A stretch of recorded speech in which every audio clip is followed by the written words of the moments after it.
Hello everyone, good morning. আমি উমা। আমার ছোট্ট একটা পরিবারের পক্ষ থেকে তোমাদের সকলকে জানাই অনেক অনেক ওয়েলকাম আর ভালোবাসা। আজকের দিনটা ছিল সোমবার আর এখন ঘড়ির কাঁটাতে বাজে সকাল 5:30। প্রত্যেক দিনের মতনই কিন্তু ভোরবেলা ঘুম থেকে উঠে যাই আর নিজের মতন করে সংসারের কাজকর্মগুলো শুরু করে দেওয়ার চেষ্টাও করি। আজকেও যখন সকালে ঘুম থেকে উঠে এই ঘরে আসলাম, প্রথমে আমি কিন্তু ফ্রিজটা বন্ধ করে রাখি, কারণ সারা রাত তো ফ্রিজটা চলার পর সকালবেলা একটু বন্ধ করে রাখি। আসলে কি বলতো, আমার ফ্রিজটা যখন একবার নষ্ট হয়েছিল তখনই ওরা বলেছিল যে কন্টিনিউ না চালিয়ে রাখতে। আজকে যখন বন্ধ করেছি, হঠাৎ করে দেখি কোনো রকম কুলিং হয়নি, মানে সারা রাত তো চলার পরও কিন্তু কোনো রকম কুলিং হচ্ছে না আর কি। তো মনটা হঠাৎ করে খারাপ হয়ে গেছে জানো তো। তো যাই হোক, কী করবো বলো তো, মানুষ আমাকে ঠকাতে না চাইলেও কিন্তু ভাগ্যের কাছে আমি বারবার ঠকে যাই। আমি সবসময় কিন্তু সংসারটাকে চালাই নিজের কষ্ট করে, একটু একটু করে জিনিস কিনে, আর সবটা নিজের মতন করে গুছিয়েও সংসার করি। কিন্তু জানো তো, আমি কিন্তু পয়সা করি সেরকম নষ্ট করতে চাই না। আমি তোমাদেরকে প্রত্যেক সময় একটা কথা বলি, আমার না দায়িত্ব অনেক, কারণ আমার ছোট্ট একটা ছেলে আছে, তারপরে ওর পড়াশোনার খরচা, তারপরে কি বলতো, আমার বাড়িটা এখনও কমপ্লিট হয়নি। আমি সেরকম পয়সা করে নষ্ট করতে চাই না, আর এটা সেটাও কেনাকাটা করি না। আমি একা মানুষ, যেভাবে সেভাবে কিন্তু আমার সংসারটা চলে যায়। কিন্তু এই যে ফ্রিজটা এখন কুলিং হচ্ছে না, তারপরে আমি ফোন করেছিলাম যিনি আমার ফ্রিজটা ঠিক করেছিলেন ওনার কাছে। তো উনি আসবেন। আসলে কি বলতো, কুলিং যেহেতু হচ্ছে না, কোনো একটা প্রবলেম হয়েছে। যদি এখন গ্যাস ভরতে যাই প্রায় 4,000 3,500 টাকা তো লেগে যাবে। জানি না, ওরা আসবে দেখবে। তো যাই হোক, মনটা সকাল সকাল খারাপ হয়ে গেছে, তবে কাজকর্ম তো করতে হবে। আজকে সোমবার, ছেলের স্কুল আছে, ওকে স্কুলে নিয়ে যাব। তার আগে ভাবলাম চলো এই যে ঘরটরগুলো গুছিয়ে নিই। আমি রাতেরবেলা সমস্ত কাজগুলো গুছিয়ে রাখি যাতে সকালের কোনো রকম অসুবিধা না হয়। তবে এখন তো বর্ষাকাল, মাঝে মধ্যে বৃষ্টি হয়, একটু রোদ উঠে, তবে ঘর দুয়ারও একটু নোংরা হয়ে থাকে। বর্ষার সময় না আমাদের এখানে ভীষণ পরিমাণে জল জমে থাকে, আর পোকামাকড় এটা সেটা কিন্তু বাড়িতে চলে আসে, ভীষণ পরিমাণে ঘেন্না লাগে জানো তো। তবে কিছু করার নেই, সব পরিষ্কার করতে হবে, ঘর দুয়ারও গুছিয়ে রাখতে হবে। ছেলে আমার ঘুমাচ্ছে, আমার না ভোর না হতে হতে কিন্তু আমার ঘুমটা ভেঙে যায়। আসলে সমস্ত দিকটা নিজেকে সামলাতে হয়, আর পরিস্থিতি এমন একটা জায়গাতে দাঁড়িয়েছে, মানুষ না অনেক সময় অনেক রকমভাবে চেঞ্জ হয়ে যেতে পারে। আমরা বিয়ের আগের লাইফটা কিন্তু অন্যরকম ছিল, আর বিয়ের পরের লাইফটা একদমই অন্যরকম।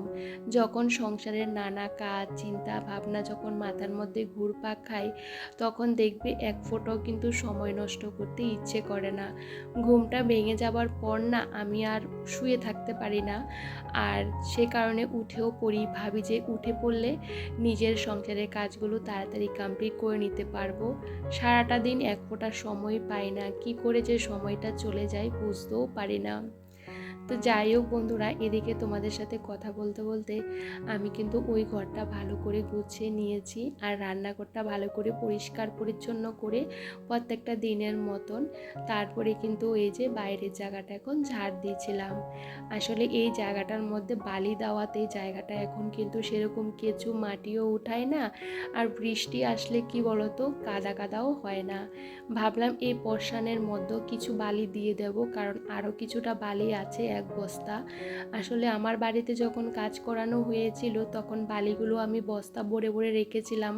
তারপরে ওই যে আরও অনেক কিছুই আছে, তো কি বলতো, সবটা আমি বস্তা ভরে ভরে রেখেছি। যেহেতু 2-2.5 বছর হয়ে গেছে, সে কারণে বালির বস্তাগুলো খারাপ হয়ে গেছে, বালিগুলো এমনিতেই পড়ে যাচ্ছিল। তো রান্নাঘরে কালকে বেশ কিছু বালি দিয়েছিলাম, যে যে জায়গাগুলো খালি খালি হয়ে গেছে, আর কিছুটা ওই যে এই কর্নারগুলোতে দিয়ে দিয়েছি। এখন ভাবলাম আর কিছুটা বালি এই কর্নারে দিয়ে রাখবো, কারণ বৃষ্টি হলে কাদা কাদা হবে না। আর দেখবে বৃষ্টি হলে কাদা কাদা হয়ে গেলে হাঁটাচলা করতেও ভীষণ অসুবিধা হয়। যেহেতু আমি বাইরে বাসন কোসন মাজি, এটা সেটা করি, তো বাইরে আমাকে আসতেই হয়। তো দেখো, এখানে বস্তাগুলো দেওয়া রাখাতে অনেকটা সুবিধা হয়েছে, ঝাড় দিতে একটু কষ্ট হয়, আর তবে বস্তাগুলো দিয়ে রাখলে কি বলতো, বৃষ্টি হলে না সেরকম কাদা আর লাগে না আর কি। তো দেখো, এখন বাইরের জায়গাটাও ঝাড় দিয়ে নিচ্ছিলাম। সকাল সকাল উঠলে নিজের মতন করেও কিন্তু কাজগুলো করা যায়, অনেকটা ভালো লাগেও কাজ করে। তো যাই হোক, এখন এই যে বাইরের জায়গাটা ঝাড় দিয়ে তারপরে আবার আমি কি বলতো স্নান দান করে নেব। এখন বেশিরভাগ সময় সকালে স্নানটা আমি সেরে নিই, তাহলে কি বলতো অনেকটা সময় কিন্তু আমি হাতে পাই। কারণ জানো তো বন্ধুরা, সকাল সকাল স্নান দান করে নিলে বেশ ভালো লাগেও কাজ করে। আর এখন কিন্তু ভীষণ গরম পড়ে, আর সে কারণে কিন্তু কাজ করতে করতেও ঘেমে যায়। আর সে কারণে সকাল সকাল আমি কিন্তু স্নান পুজোটা সেরে নিই। ছেলে এখনও ঘুমাচ্ছে, তো ভাবলাম চলো আমি এদিকে স্নানটা সেরে নিই। আর আমি কিন্তু সবসময় যেহেতু সকালে উঠি, আমার হাতে অনেকটা সময়ও পাওয়া যায়, আর সে কারণে কিন্তু নিজের মতন করেও কিন্তু দিনটা কাটাতে পারি। আর দেখবে একা সংসারে একদিকে কি ভালো বলো তো, নিজের মতন করে সবটা সামলিয়ে কিন্তু সমস্ত দিকটা খেয়াল রেখেও কাজ করা যায়। কেউ কিছু বলার থাকে না, নিজের ইচ্ছা মতন কাজগুলো করা যায়। তবে আমি সবসময় চেষ্টা করি প্ল্যান মাফিক আর নিজের মতন করে কাজগুলো করতে। আর এদিকে দেখো আমি জল খেয়ে নিলাম, আর এই গরমের মধ্যে জলটা খেতে ভীষণ ভালো লাগে। তো আজকে সকালবেলা বানিয়েছিলাম লুচি, আর সাথে করেছিলাম সুজি। তো ছেলেকে খাইয়ে আমি খাওয়া দাওয়া করে ছেলেকে স্কুলে দিয়ে বাড়ি আসলাম। এখন বাজে 8:30। আর তোমরা বলতে পারো এত সকালে কেন রান্নাটা বসিয়ে দিচ্ছ। আসলে যেহেতু উনানে রান্না করব, সে কারণে কিন্তু আমি সকাল সকালে ভাতটা বসিয়ে দিয়েছি। ভাতটা ফুটতে আমার প্রায় 1 ঘন্টার মতন সময় লেগে যায়।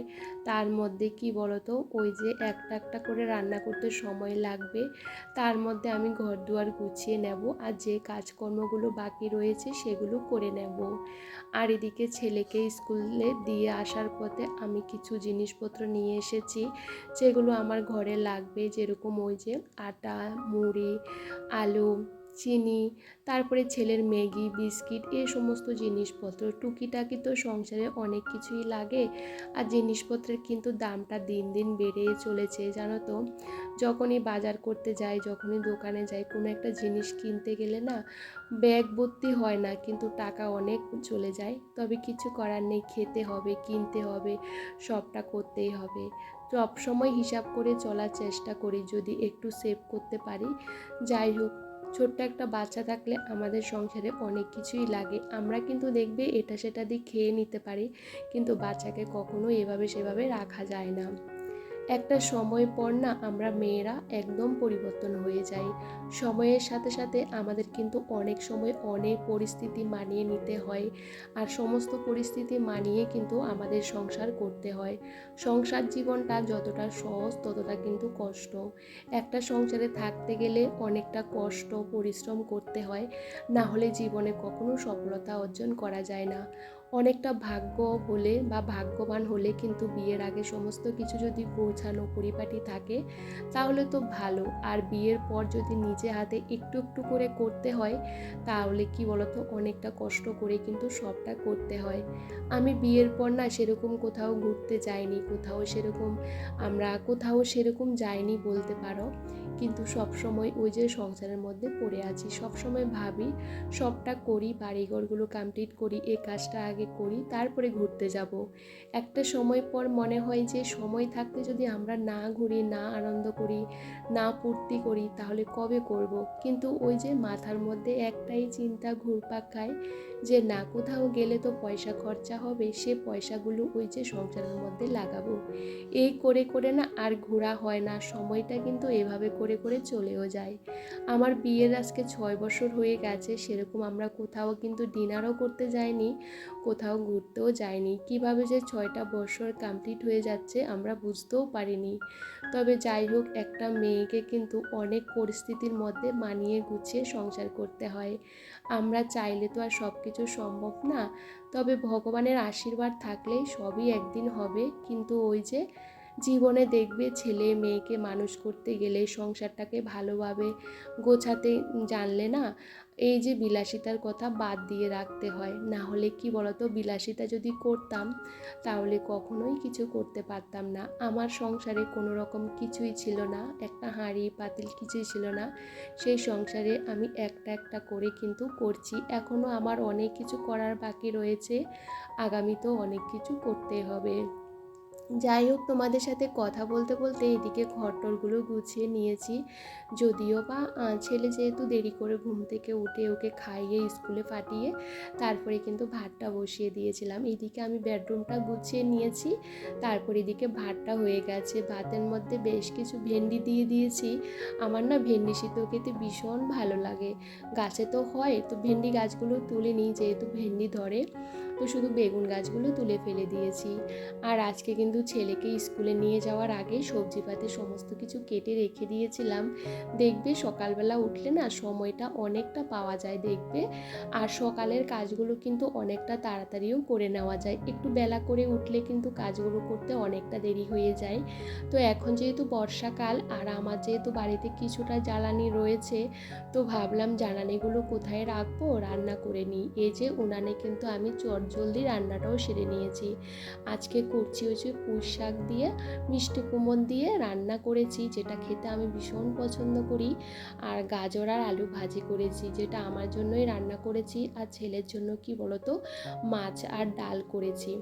আর ওটা গ্যাসের মধ্যেই করে নিয়েছি, মাছটা এখনও করিনি। মাছটা ওই যে বললাম ফ্রিজের মধ্যে মাছ রাখা আছে না, অনেকটা মাছ জানো তো, সব মাছ আমি একসাথে ভেজে নেব ভেবেছিলাম, উনুনেই করে নেব, তবে উনানে আর করব না, ওটা গ্যাসে করে নেব। তবে এখন করব না, পরে যখন ছেলেকে খাওয়াবো তখনই করে নেব। তো যাই হোক, এদিকে দেখো সকালবেলা তো ঘর আমি একবার মুছেছি, তবে উনানে রান্না করাতে আর বাড়িতে না ওই যে বালি দিয়েছি না, যখন আমি বাইরে যাই পায়ে পায়ে বালি চলে আসে, যতই জুতো পরি না কেন, তো বালিগুলো কেমন একটা লাগছিল। তো বাইরে যেহেতু এখানে রান্না করি, জায়গাটাও কেমন একটা হয়ে থাকে আর কি। তো সবটা আমি ভালো করে এখন মুছে নিয়েছিলাম। আর কি বলতো, এই যে মোছামুছির কাজটা কিন্তু আমাকে অনেকটা বার করে করতে হয় বলতে পারো। কি বলতো, এখন যেহেতু বর্ষা বৃষ্টি, যখন তখন বৃষ্টি হয়, তখন পুরো কাদা কাদা হয়ে যায় জানো তো, অনেকটা বার করে মুছতে হয়। আর এদিকে ঘর দুয়ারগুলো মুছে নিয়েছি আর তোমাদেরকে শেয়ার করছি। এই যে দেখো, সারা দিন রাত চলো কিন্তু একদম কুলিং হয়নি। আর মাছগুলো এমনিতে ঠান্ডা আছে, কিন্তু জানো তো একদমই বরফ হয়নি আর কি। তো ভাবলাম এরকম থাকলে মাছগুলো নষ্ট হয়ে যাবে, তো সবটা এক এক করে ভেজে নেব। আর এই যে আমি কিন্তু 4 পিস করে করে ভাজছি। আসলে এখানে মাছ আছে 12 পিস, মানে 12 পিস মাছ, বুঝতে পারছো অনেকটা। তবে কি করবো বলো তো, ভীষণ খারাপ লাগছে। আমি অল্প অল্প করে কিন্তু মাছটা ছেলের জন্যই রান্না করি। আর এখন যেহেতু ফ্রিজটা সেরকম কুলিং হচ্ছে না, এখন সবটা ভাজি করে নেব। আর এদিকে ভীষণ পরিমাণে গরম লাগছিল, তবে এই গরমের কারণটা হলো বৃষ্টি হবে সে কারণে। আর হঠাৎ করে দেখি এত এত বৃষ্টি হয়েছে, কি বলবো, বৃষ্টি হলে তো আমার বাড়ি ঘরের অবস্থা বিশাল খারাপ হয়ে যায়। তবে এখন বর্ষা, এখন তো বৃষ্টি হবে। যাই হোক, এখন ঘর দুয়ারগুলো আবারও পরিষ্কার করতে হবে। আর পরিস্থিতি যেমনই হোক না কেন, সবটা মিলেমিশে কিন্তু আমাদের সংসারের সমস্ত কাজই করতে হবে। তবে চলো বন্ধুরা, আজকে ব্লগটা তোমাদের কেমন লাগলো কমেন্ট করে জানাতে একদমই ভুলো না। সবাই অনেকটা ভালো থেকো, সুস্থ থেকো।